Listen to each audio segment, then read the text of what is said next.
Stars fade and reel in confusion. Time passes in blindness.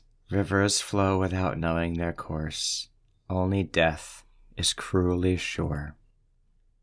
This is Rebooty and the Beast, a podcast in two parts. I'm Matt Molinaro. And I'm N. Burke. In the first episode, we review an original piece of media, and in the subsequent episodes, we discuss the reboot. And this is a reboot episode covering 1979's Nosferatu the Vampire. That's right. So this is really the two-parter, but this episode series is a four-parter, as we mentioned last week. Yes. Yeah. So stay tuned after this for 2023 and 2024. I know it's going to be so weird. So I've already seen 2024. Same. And it's going to be so weird to see something that was made the year before. Because I feel like reboots almost always at least have 10 or so years between them. So to have two things back to back is kind of interesting. I'll be very curious to see how they diverge. I wonder if one was a race to get to theaters first, you know? Maybe. Sometimes that kind of thing seems to... remember Independence Day and Men in Black came out at the same time or whatever. I was going to say Ants in a Bug's Life. Ants in a Bug's Life. I'm sorry, not Men in Black. Independence Day and... oh, God, what was it called? I'm going to be so mad at myself. Sudden Impact? Is that the one where... It was something like that. Deep Impact. Deep Impact, yeah, okay. That sounds like a porn. Anyhow, yeah, maybe it was one of those. But I did just recently look to see if the 2023 one was available on streaming. And it is. It's on Philo, which is free. Okay. And I didn't watch the trailer, but when you hover over something and it shows you a small portion of the movie? Yeah. Or a teaser if it's prepared. I saw that and it looks very stylistically different to everything I've seen so far. And to be fair, I've seen 3 of the 4 and they were all very stylistically different as well. Even if the story is the same. I agree. Yeah, they're all very, very different. So, that being said, as you could see, my quote was one of a litany of depressing, melancholic, sad, miserable, only Lydia Dietz inspired quotes. So this, what a vibe. Do you have the little IMDb summary? I do. So Count Dracula moves from Transylvania to Wismar. I might be saying that wrong. Spreading the Black Plague across the land. Only a woman pure of heart can bring an end to his reign of horror. Horror, that's right.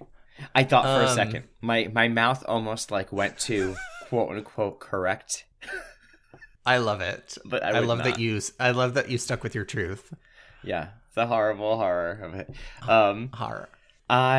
Would you say this is the most recognizable Nosferatu Dracula character, or would you say it's the original? For sure the original. Yeah, right?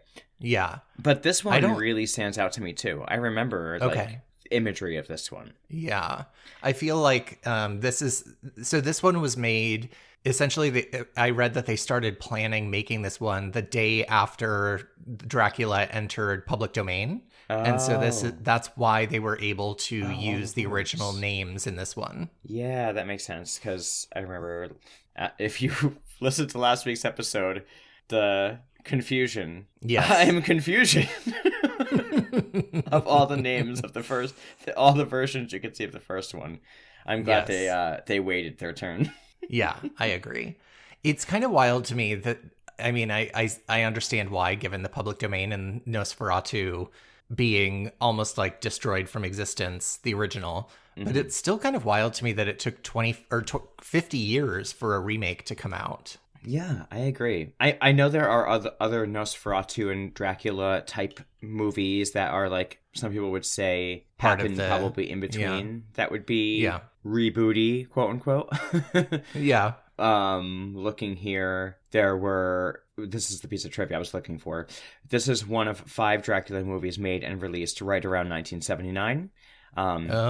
There was Dracula 1979, this one, Nosferatu the Vampire 1979, Love at First Bite, and Nocturna, both in 1979, Thirst, Salem's Lot, and 7 actually, Dracula Blows His Cool. Okay, I'm looking at it on the IMDb app, that piece of trivia, and the way it's formatted, and anyone who has the app can agree to this, it says Dracula blows his on one line, and then I have to look to the next line to see. Cool.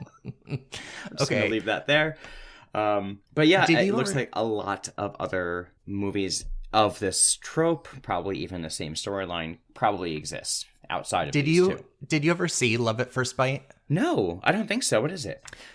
I think it's a rom-com. So it came out when I was not even born, but I remember seeing the video cassette for it in the movie rental store forever, and I'm pretty sure it stars Nicolas Cage. I think George Hamilton. It says. Oh, George Hamilton. What am I thinking of? And Susan St. James. This is in 1979. Maybe that was rebooted as well. Maybe. That would be really interesting to know. Hang on. Now I have to look at it. Yeah, because the 1979 version, Love at First Bite, that came out the same year as this, was George Hamilton as Dracula.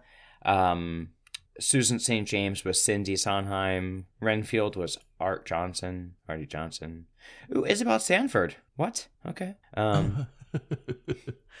Okay, this is so strange. If anybody out there can tell me what Nicolas Cage, I swear it's Nicolas Cage as a vampire movie I'm thinking of. Okay, I could see Nicolas Cage as a vampire, but I think he was just recently in something where he was depicted as a vampire. So, that's Renfield I'm thinking of. So, I don't... Vampire's Kiss. It's called Vampire's Kiss. Okay, I'm looking through his...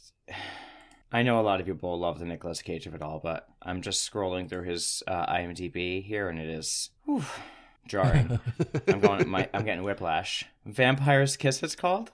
Yeah, I have to see. Vampire's Kiss, 1988. Nicolas Cage and Jennifer Beals. I don't know if I remember this, but after an encounter with a neckbiter, a publishing executive thinks that he's turning into a vampire. Oh my god. This is so 80s. 1988. Oh yeah, wow. Totally. Just looking at this. Wow. Anyway, back to the movie. Back to this actual movie, yeah. I don't know. I mean, pivot. Yeah, so this... should we get into it all? Let's do it, yeah. It kind of opens on what looked like... At first I thought were like creepy dolls, but then I realized they're like mummified remains. It's so funny you said that. My first line, because I write it kind of like as I'm watching, and my first bullet point was, what are these creepy dolls? And then it was followed by, oh, actually they're corpses. Yeah. I think I read that there were like mummified remains in maybe like Peru or something like that. And that Werner Herzog wanted to just kind of like open with them, and I don't know, it was eerie, I guess, but it doesn't really have a lot to do with the movie. Not at all. It was very strange. It went on for so long.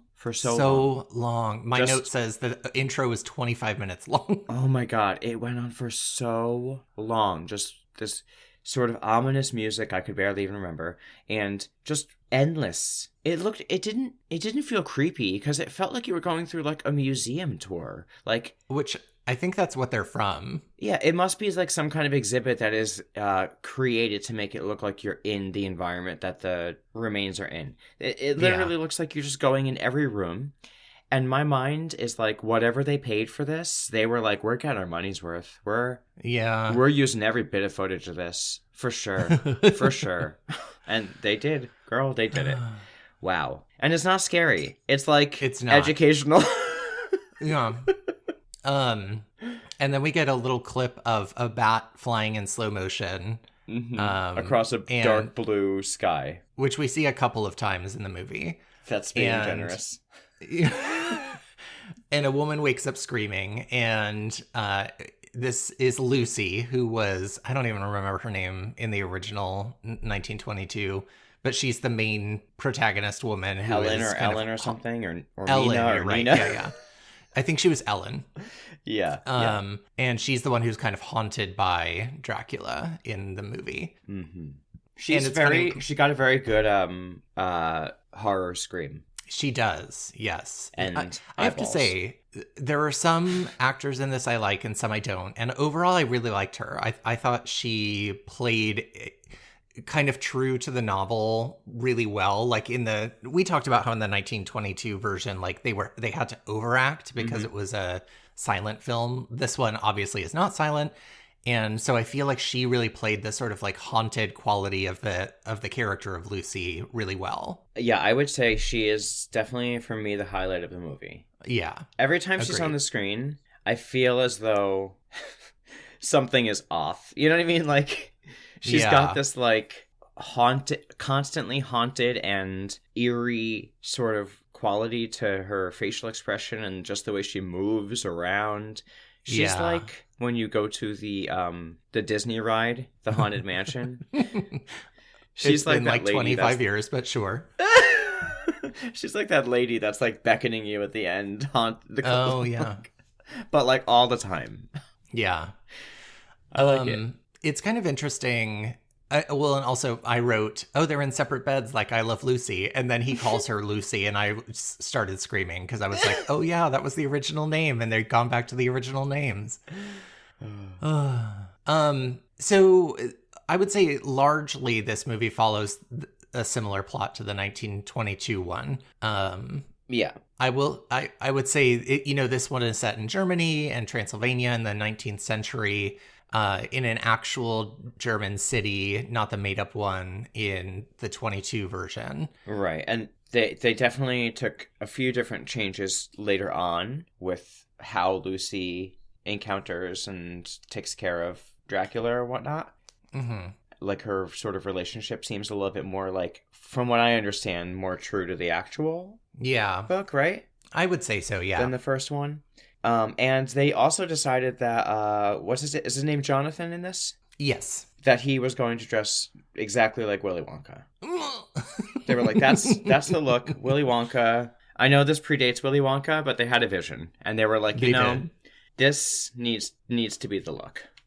I liked how they started out the movie before Dracula. I think this movie made a good use of light and shadow, kind of similar to the original, and we see that in the 24 version as well. But I liked how they kind of started out with like Lucy in essentially almost like a wedding gown. She was like in a white floor-length gown having breakfast. There's like a lot of light in their cottage.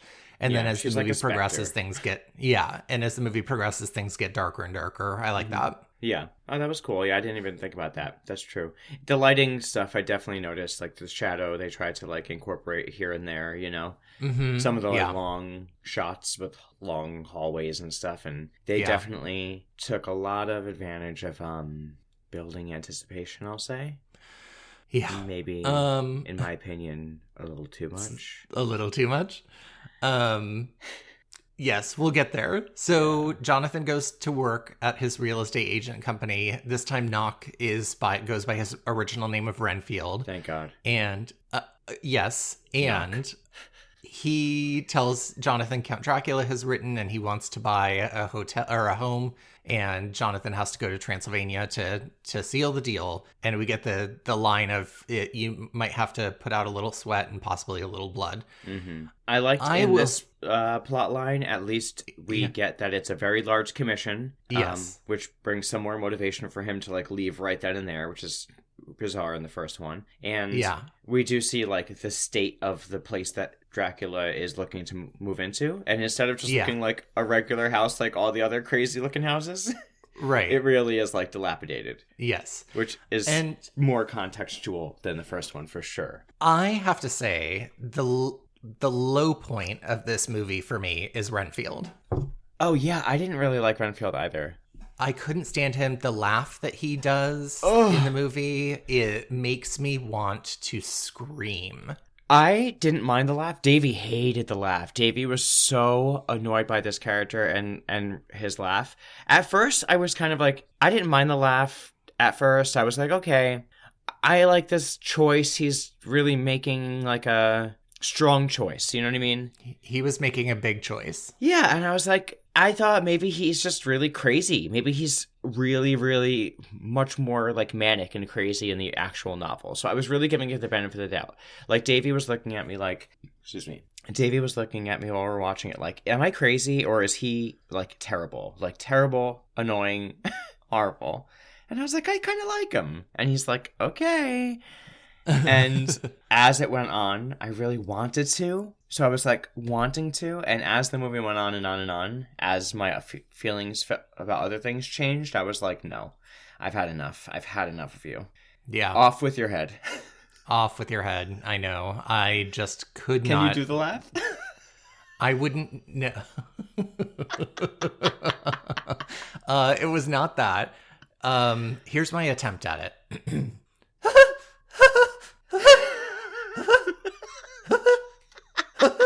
I love it. That's was that pretty close? Yeah. Okay. Oh God, it was really something to behold constant and experience. too. Yes. Okay, so he tells Lucy he has to go to Transylvania. She says he'll be in danger, and she's like, let's spend some time by the sea first. And it was at this moment during the movie where I was like, is this dubbed? Like, are they actually speaking in English? Because sometimes it looked like they were, and sometimes they weren't. Same. I was like, am I watching Black Widow or whatever it was all over again? Oh, Madam Web. Madam Web. Well, sort of actually, because they recorded half the scenes in English and half the scenes in German and dubbed the other. Interesting. So that there definitely were scenes I felt that way. Yeah, me too. And it was like close enough where I was like, wait, what's going on here? But they dubbed half the scenes, and so there was a German and an English version of the film. Interesting. Okay. Yeah. Well, this scene where she says like, I have a bad feeling and you're in danger, and then they go on this like beach walk. Yes. And they have this like very, I wouldn't even say it's a conversation. I think she just like waxes poetic about death and how everything was terrible. Right? Yes. Okay, first of all, this went on for way too long. Super long time. Very long gosh. Scene. And I thought to myself, have you ever gone to one of those karaoke rooms where like you rent the room and you just put karaoke songs on, there's a screen that has stock footage behind the words? I never have, but I'm familiar. Okay.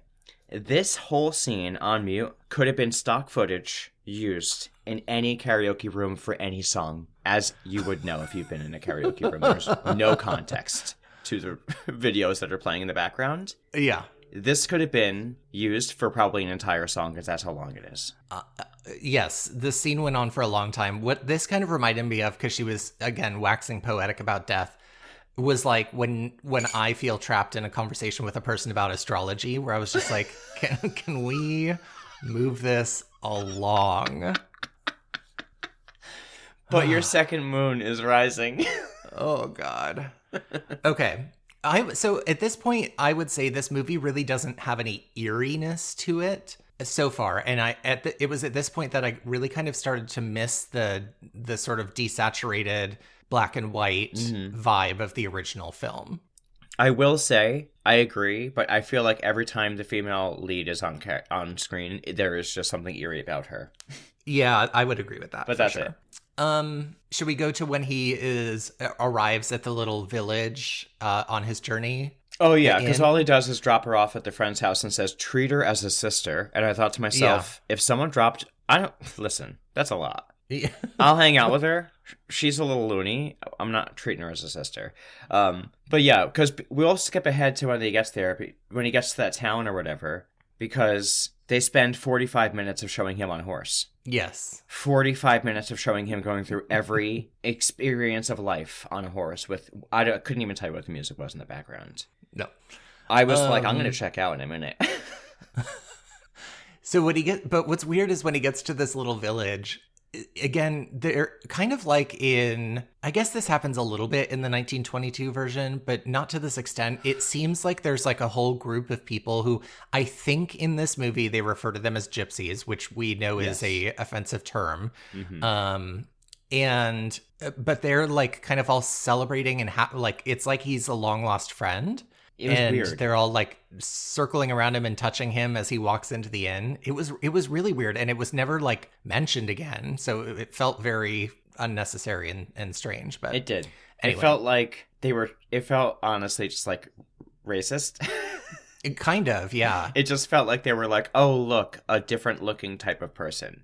And there's another scene later on where the Romani people are like talking in, I'm assuming Romani, and they like have extended dialogues in this language, and then the innkeeper will translate it. And it was just like, why are we doing this? Like, what was the purpose? I don't know. I was like, is this in the book or something? I don't know. Yeah. There's that. Okay. So what I will say is I appreciated that they kept his absolutely inappropriate, rude, like behavior when he gets to the inn, where he slams his fist on the table and says, "Innkeeper, my supper." And I was just like, who acts like this? I am so glad you said that, because I thought to myself, when they're rebooting the movie, they're like, okay, what are we going to keep? What are we not going to keep? And I'm glad that someone was like, oh, that scene where he's a total dick to the staff at the inn and just loses his mind like a petulant child asking for his food. Right. That's staying in, and we're doubling down. 100%.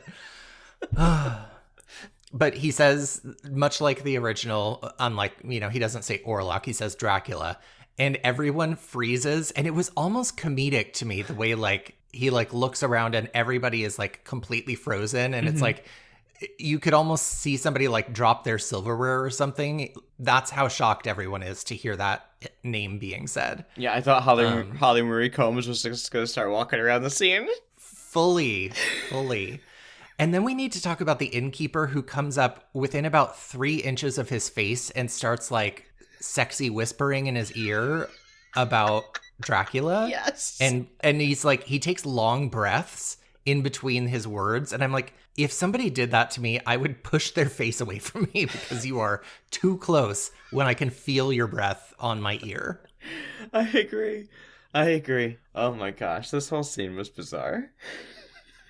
I did like, so there's a line that the innkeeper says where, they're talking about Dracula's castle, and he says the Romani people, that's not the word they use, how they have been to the other side and it's dangerous to go there. And some of them don't even believe it's real. He says, no such castle exists except in the imagination of men. A traveler who enters in the land of phantoms is lost to never return. Mm-hmm. So I think one of the elements of this movie that it took me a few minutes to kind of connect with, and by a few minutes, I mean like we're half an hour into the movie at this point, is like the Dracula novel, there's a really dreamlike quality to this film where it's like the threat isn't the type of horror that you expect. It's more like an existential dread kind of thing. Mm-hmm. And so I liked this idea that like almost none of this is real, and it's like a passageway into death or the land of phantoms kind of thing.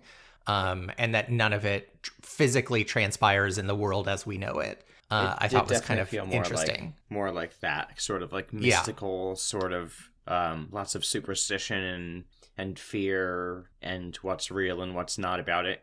Yeah. Even the way Dracula sort of is, I think follows a similar quality. Agreed. Fully agreed.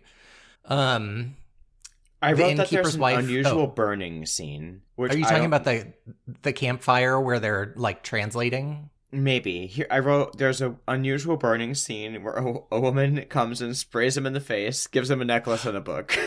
Oh my God, yes. Okay, so he's in his room and the innkeeper's wife fully just flicks him in the face with holy water and then hands him a book, and it's the vampire book that he learns from about vampires. Okay, I was like, what is happening? Because of course she doesn't speak English, there's no subtitles or anything. He doesn't understand her. I don't understand what's happening.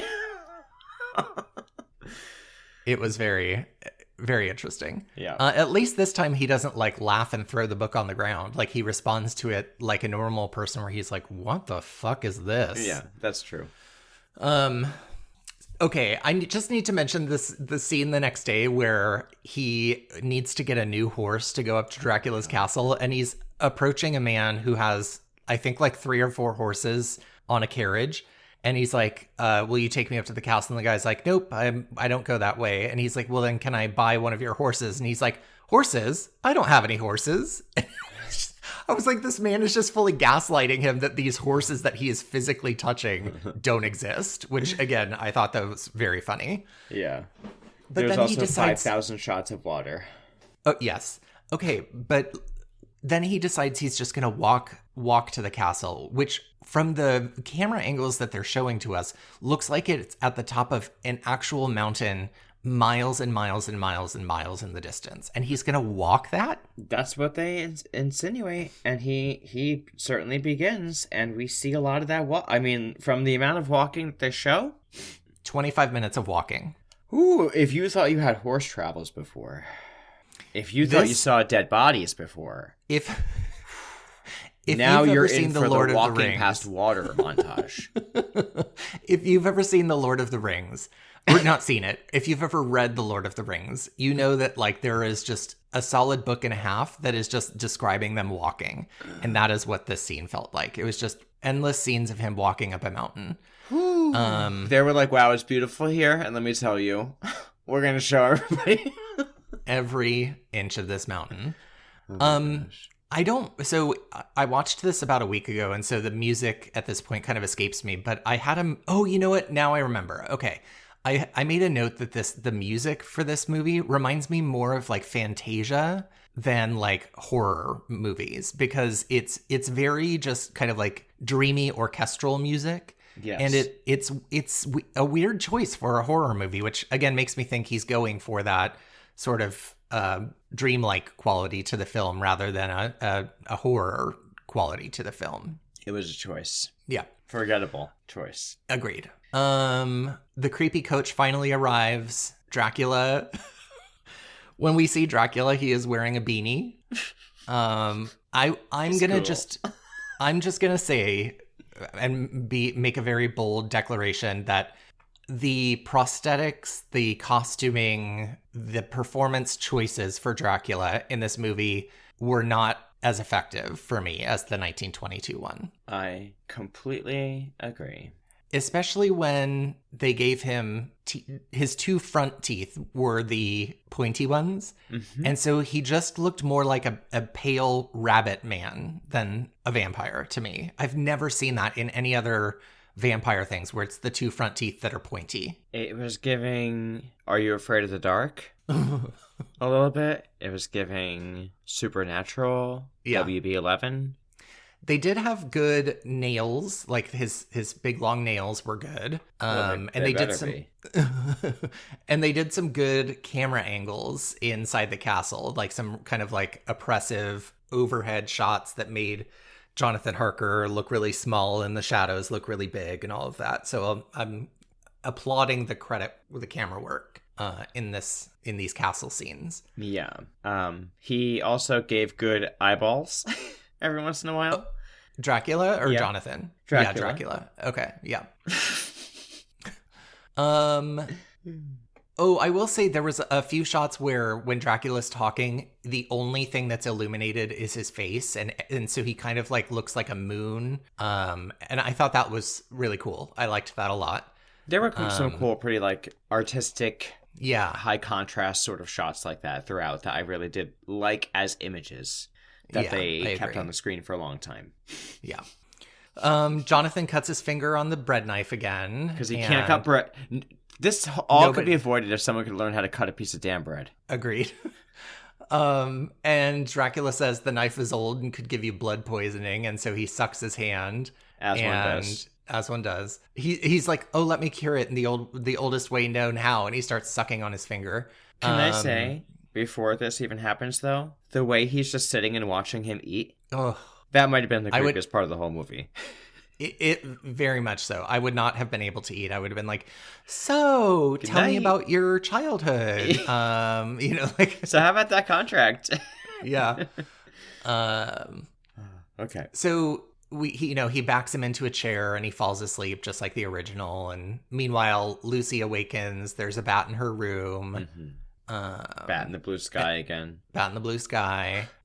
The next morning he wakes up and he's got the two little teeth marks on his neck. And he starts searching the castle. And this is, it's funny. I think I read that they filmed this in an actual castle somewhere. I can't remember where. And it just felt more like a set to me than it felt like an actual castle. Like everything looked very clean. Yeah. And like not old and like plaster instead of stone. It was probably something that was restored and that had like let people walk through, you know? Yeah. It was probably like upkept, and they probably were like, someone's filming here, you better clean it up. Something like that. Yeah. It just felt a little too pristine to be like this dilapidated castle from the inside. Yeah, and when he's like walking around the castle, wandering randomly, this is the only time I noted the music. I wrote, it's like a terrible violin nightmare and might be the scariest part so far. And moments later, we cut to a scene of a child like somewhere in the castle poorly playing the violin. And that child is never explained, but I think he's, I don't know. He like must some symbolize sort of some shit specter? because they throw him around here every once in a while playing this terrible violin music that makes me want it. Maybe someone just wandered on, or maybe it's someone's kid. My kid's really good at violin and he's got to be in the movie and I'm an investor. Do you think that he was supposed to be like a ghost or something? I think he's there's probably an intellectual answer that if I looked into it, it's probably very like, ooh, he's probably like death or the feeling of, impending something, or he's some sort of narrative thing. You know what I mean? Like, yeah, metaphor. Mm-hmm. Oh, man. Okay. So then we get the scene with Dracula signing the contract, and he says he's happy he found a large old house to him very close to your lodgings. And then I feel like in the first movie, how he spots the locket because he kind of like accidentally drops it out of his bag. The like, oops, I accidentally revealed my locket with a picture of my wife in it. It feels weirdly clumsy in this scene. I don't know. It didn't work in the same way. And so it was kind of weird. But he says, what a lovely throat when he gets a look at Lucy. Mm-hmm. Yeah, it felt very strange for sure. And clunky. And the way he asked about it was weird. And the way he reacted to it was unfazed. Yeah. That night he reads the book about vampires and about Dracula coming from the seed of Belial. So again, he's this ancient evil spawn of the devil kind of thing. Dracula comes for his nighttime booty call with Jonathan. Waves his creepy fingers in the air. Yep. And we get the kind of like back and forth of like Lucy starting to sleepwalk while Dracula's feeding on Jonathan. She calls out for Jonathan, and Dracula seems to kind of like hear her call out for Jonathan. She faints, and the doctor is like, oh, it's nothing serious. Yeah, probably just hysteria. Yeah. Let's give her a lobotomy. The next morning, Jonathan awakens, and this was, again, one of the choices where I was like, why are we doing this? He's searching the castle for Dracula, and it's long. It's a lot of footage. Gosh. And he is stomping around that castle. It's silent except for like the pounding of his feet on stairs. Yes. And they do this periodically where sometimes there is absolutely no music in the film, and it went on for a long time. But so many things went on for a long time for no good reason. Yes, yeah. Stomping around the damn castle like he owns the damn place. And we got the terrible violin again soon. Yes. Oh gosh. But yeah, he stumbles upon the crypt, and he opens and just sees a coffin, opens it, and Dracula is in there, and the way he's lying in that damn coffin. It was comical. It was kind of comical, but I would have laughed. He stumbles out of the room and I think starts to look for an escape, but like the original, he can't get out of the castle. And that night he sees Dracula loading crates onto a buggy and getting into one just like the original. Mm-hmm. And so he's like, he knows that Lucy's in danger because he's heading to Wismar. And so he starts shredding bed sheets to climb down the castle wall, and he sort of like falls and appears to hurt himself. And this is where the kid with the violin is just like, he happens to fall directly in front of the kid with the violin. Oh my God. When he does this, and it's clearly he's just a metaphor because no one reacts to this terrible kid playing the violin. Like, I would have just kicked him right down. Yeah. Kicked that violin right out of his hands. Knocked it. Yeah. Been like, I just fell and this is what I have to... No, not now. But I also have to say, as a kid, did you ever, like, consider tying sheets together and throwing them out your window? Yes. I mean, no, because I lived on a one-story building. Oh, true. But I've it's definitely something that I think there was a Stephen King book called like maybe The Black Tower or something like that, where somebody escapes by tying bed sheets together, like over the course or maybe it's even napkins over the course of like a year or something like that. If anyone knows what book I'm talking about, tell me. I just feel like so many things depicted that in our like childhood. I just always had that idea in my head that someday I might have to do that. Yeah. Okay, so the crates are getting loaded on the ship that's, supposedly garden soil for botanical experiments. Here's what's shocking to me. They open one of the boxes. There are rats in the box. And one of the guy just starts sticking his hand in there, digging around in the soil. And I'm like, duh. There's rats. What are you doing? And then he gets bit. Duh. Right. You put your hand into like a snake's mouth and you're like, oh my God. Ouch. So we cut to Lucy. At the beach cemetery. At the beach cemetery. What is going on here? I have to Google this and like find out if like beach cemeteries are a thing that terrible don't place exist for a cemetery anymore. She's right at the shore. Like it's a very small little hill right at the shore. And they did this in the last movie, but it was just kind of like crosses on the beach that were sort of like pressed into the sand. This is like a beach cemetery. Yes. Yeah. Meanwhile, Renfield has been captured for biting a cow, and he says blood is life, just like he does in the original. Just eats flies. He's eating flies. He says, I hear the rustling of the sails, which is, the sails of the ship of Dracula coming for Wismar. Lucy is terrified. Something's happened to Jonathan, and she keeps telling everyone about it in her very, like, wide-eyed way, looking like someone has just stuck her with a needle in the spine all the time. And he wakes up wherever he's being taken care of, which is never explained in either movie, really, how he gets to this, like, place where he's getting well. But he's like, I gotta go stop the coffins. I gotta go save the cheerleader, save the world. And Lucy goes to... Oh, we get a brief scene on the boat of the captain's diary about people falling ill and disappearing.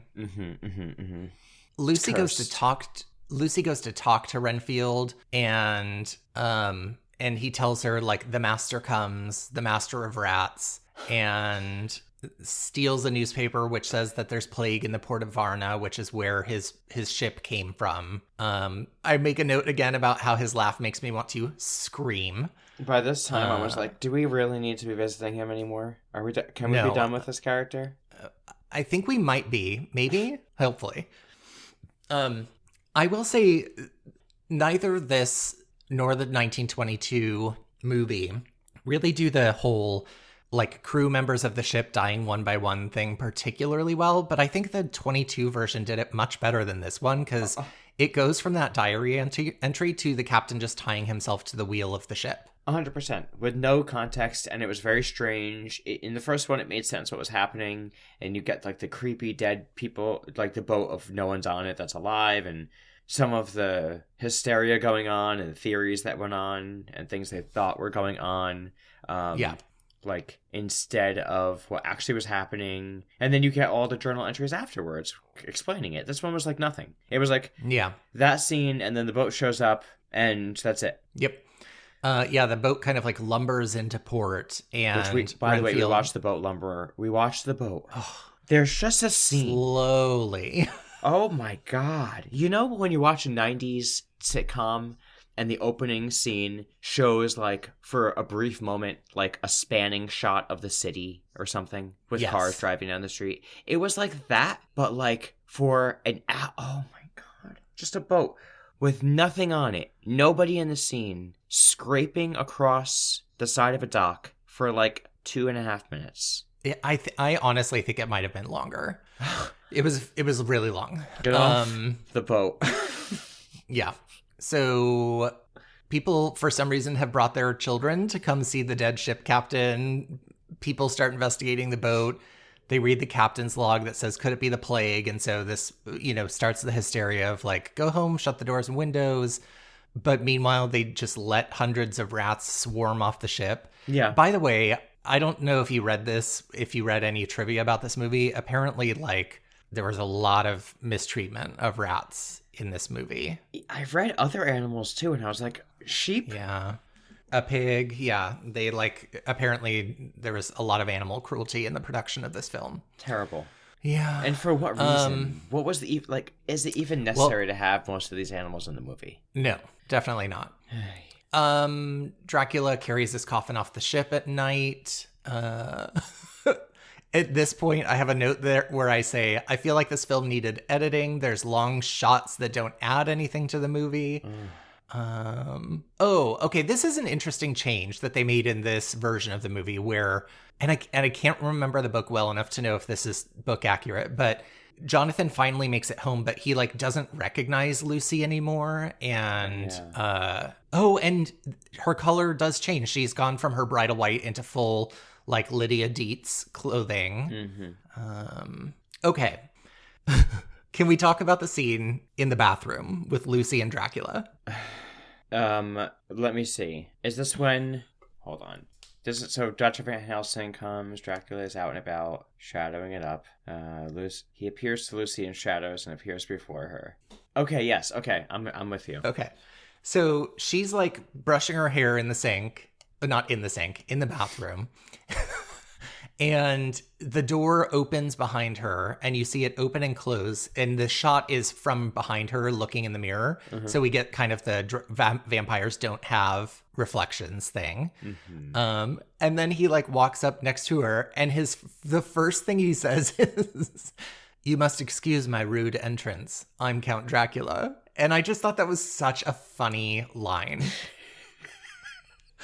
But they have this kind of like, I think the relationship between the two of them is the most interesting part of this movie because they have this kind of like weird existential conversation about life and death and how Dracula in this movie is just like deeply depressed and doesn't enjoy existing anymore.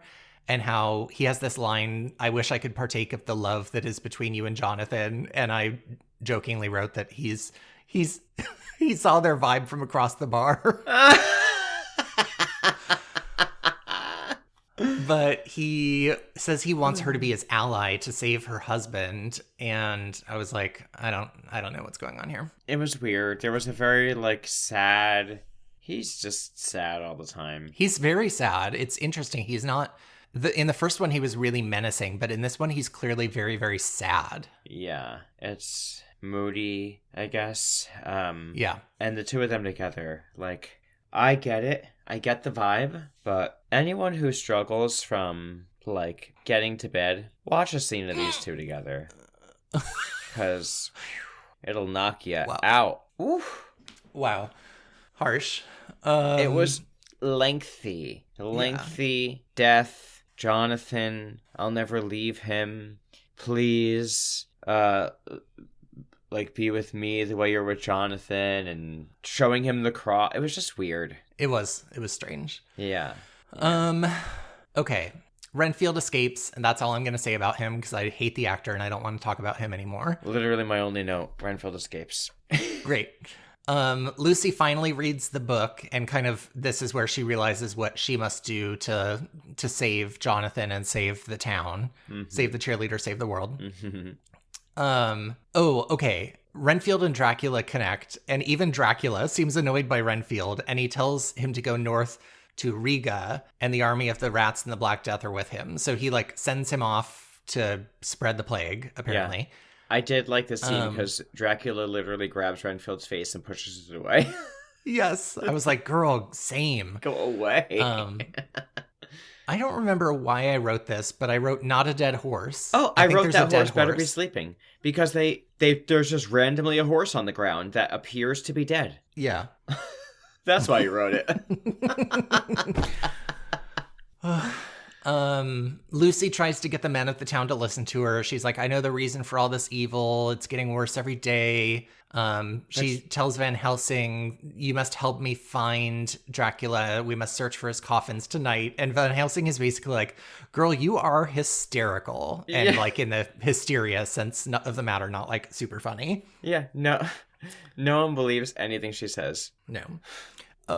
Meanwhile, that night, Dracula goes for a run in his cape, and I wrote gay drama. Oh my god. Because they just wanted a scene of him running around with his cape flapping, I think. There's also a lot of really random scenes here. There's a scene where I think she's killing rats.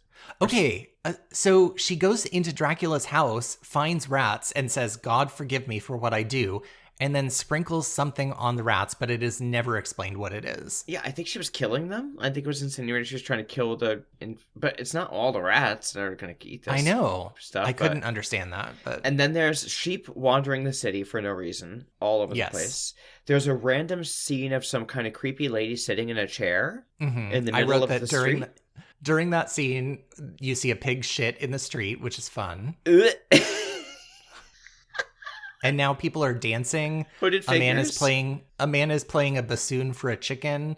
So I read something about this scene, and I think they refer to it as a dance macabre, which is a dance of death. Like it's an allegory for like basically the town has sort of recognized that like death is here for all of us, and we're all just gonna kind of like do our own weird shit, basically, which is exactly what they're all doing. It's a lot of very strange stuff. Yeah, I wrote there's like a really creepy Last Supper type scene. Yes.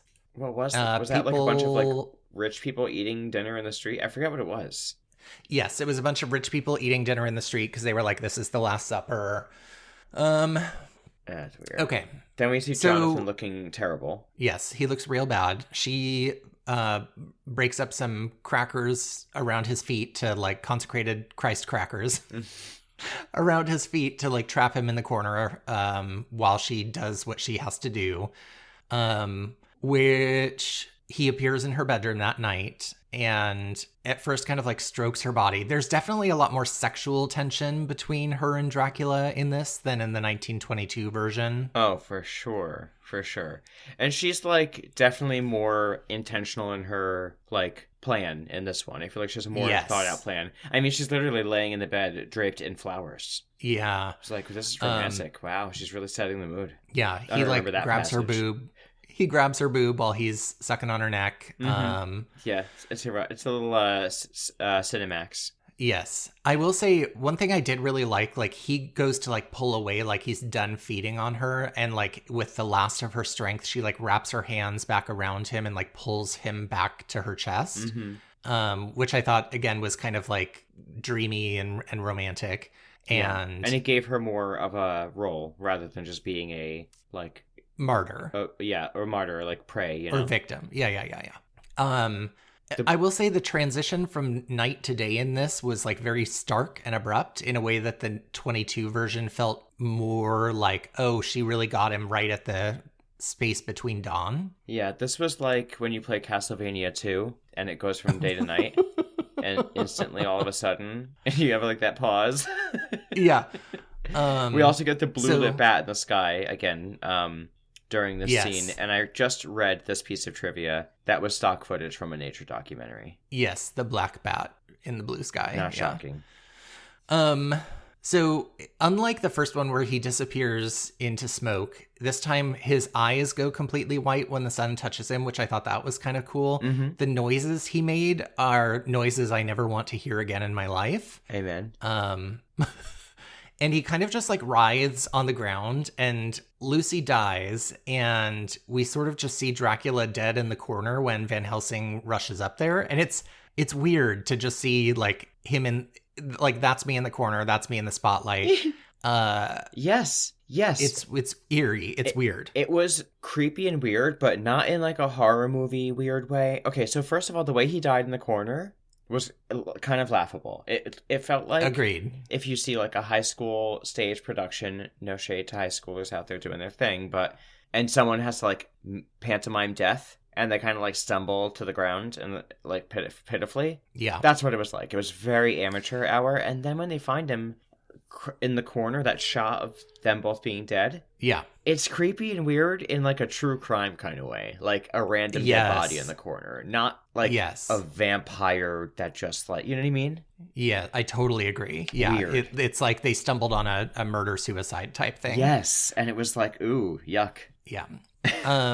Van Helsing stakes Dracula, and Jonathan tells him not to, but Jonathan manages to kind of like escape, and he essentially, the movie kind of ends strangely where he pulls the cross off of his neck and his teeth are pointy, and he says, "I have much to do now." Oh yeah. And then we see him like riding off into the night with a cape flapping, because like now he's a vampire. Yeah, he convinced some staff from the house who was cleaning up to clean up the crackers on the ground. Yeah, of the circle. That's how he like escaped. That's what it was. Because I wrote that someone was being really nasty to the maid, and he escapes. He has teeth now.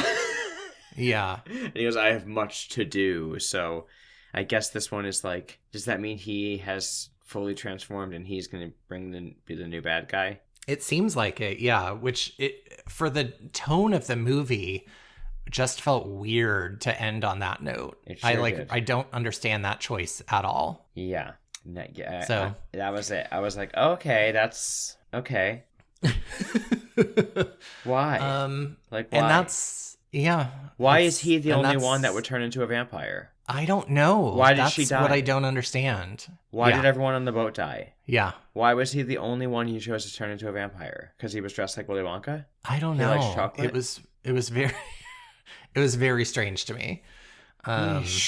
In the book, I seem to recall that like Jonathan Harker is like under Dracula's sort of like spell and control for a pretty extended period of time in his castle, like trapped in his castle. Mm-hmm. And so like maybe the implication was supposed to be like he was more under Dracula's thrall than anyone else that Dracula just fed on. But I don't know. It happened. That was the choice they made. Choices. Yeah. You want the rating system here? I do. Okay. I do. IMDb 7.4. Okay. The tomato meter. I'm leaning in for this one. 94%. Uh-huh. And the audience popcorn meter 83%. Okay. It's Please. Interesting that its ratings were nearly as high as the original Nosferatu. It is interesting indeed. I don't know. This movie didn't do it for me. I'm going to give this, like, there were things I liked about it. And I think for, like, an entry into vampire lore, it did different things. And I kind of liked Dracula as, like, a pitiable character. I thought that was interesting. Mm-hmm. But the movie's construction, its editing, all of that, I think, here's the thing. Most of the content in this was fine.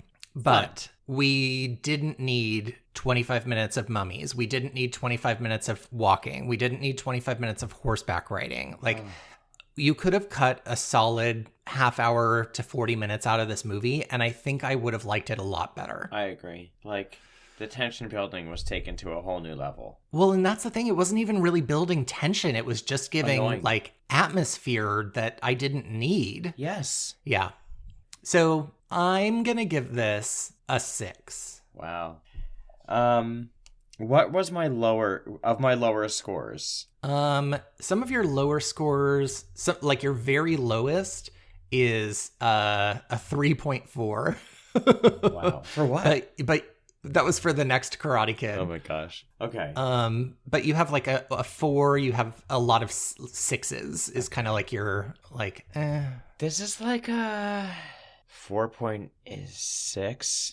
I think that's fair. 4.6. It's because I won't even say it's like meh, like right in the middle at 5, because I would not want to watch this again. No. It would be a chore. I agree. I think it would be a chore to watch again.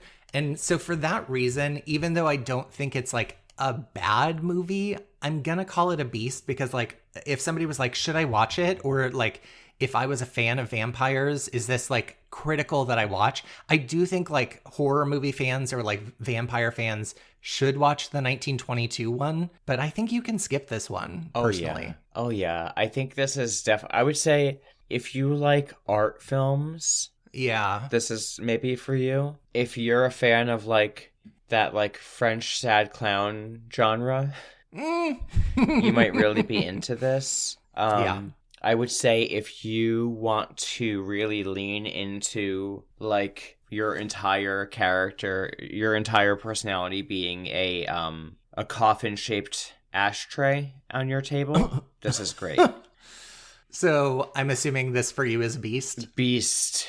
Beast. I really tried because I thought I was just holding on for the first probably like 20 minutes, which felt like an eternity. I was under Dracula's spell. I was holding on like, okay, it's just a vibe. It's just a vibe that I'm not fully aligned with, maybe. I need to get in the spirit of it. It's the 70s. It's just something different, right? Yeah. And then I was just like, no, it's just, I'm not gonna, it's like, I can't make myself pretend. Yeah. No more. Enough is enough. Oh, man. Well, next week, we'll be doing the 2023 version, so tune in for that. I'm expecting, do you have anything you're hoping to see in next Nosferatu that you didn't see in the first ones, or is there anything that you would like to see remain in the next Nosferatu rewatch? I mean, I'm kind of curious to see. I think Dracula does work as either a menacing or a pitiable character. And so I'm curious to see which they choose. And I think the movie could work either way. You just have to, construct the film the right way around it. So I'm open to either. Obviously, I know what he is in the 24 film, but I legitimately know next to nothing about the 23 film. I don't know who's in it. I don't know who made it. So I'm really, really curious to know why a film made 1 year prior to this current one that is like a huge kind of blockbuster just sort of like went under the radar. Yeah. So I don't have any specific hopes for it, but I'm just really curious about it. Yeah, I have very small expectations. I mean, the little thing I saw, which was like maybe 15 seconds, didn't look bad or anything. Okay. So I'm curious. It looks a little more stylized. It looks like they made some choices. I can't really tell. They show very like little blips. So I would say I agree. I think they could do both. He could be sad and melancholic and like sort of pitiful and weird and creepy and scary and menacing at the same time. And in this one, he was kind of just creepy and weird. Yeah. So definitely more change that. And I just have to say, if you're going to put like Van Helsing in this, just put him in it. I know he like suddenly appeared for no reason in this movie. Yeah. I mean, for a reason, obviously, but like it was just like all of a sudden Van Helsing, like they gave him no service to his character or his history or anything. Yeah. He was just there for like the last 5 minutes. Why so much Renfield and why so little him? I know. So let's swap that. That'll be my takeaways for the next one. And so far, the Lucy or the main protagonist female, whatever they're calling her in every friggin' movie, has been pretty good. The first two. I agree. Yeah. So let's keep that up. Yeah. All right. Well, if all of you out there would like to help us grow, and I know you do, the best thing you could do is to rate and review this podcast on whatever platform you're using to listen to us on right now. Yeah, and also please tell a friend if you think they might like this podcast, because word of mouth is huge. And our social media is RebootyPod on Instagram. You can email us, rebootypod@gmail.com. We love hearing from you. We absolutely want to hear your suggestions of reboots you want us to do, and we'd love to hear your thoughts on our takes. Also, we have a Patreon, which is patreon.com/nandmatt. We have cool bonus episodes where we do, movie reviews for movies that aren't really part of a reboot universe, and play fun games like Would You Rather and other things like that. So check it out. That's right. And in the meantime, thanks so much for listening to Rebooty and the Beast. See you next week. Bye. Bye.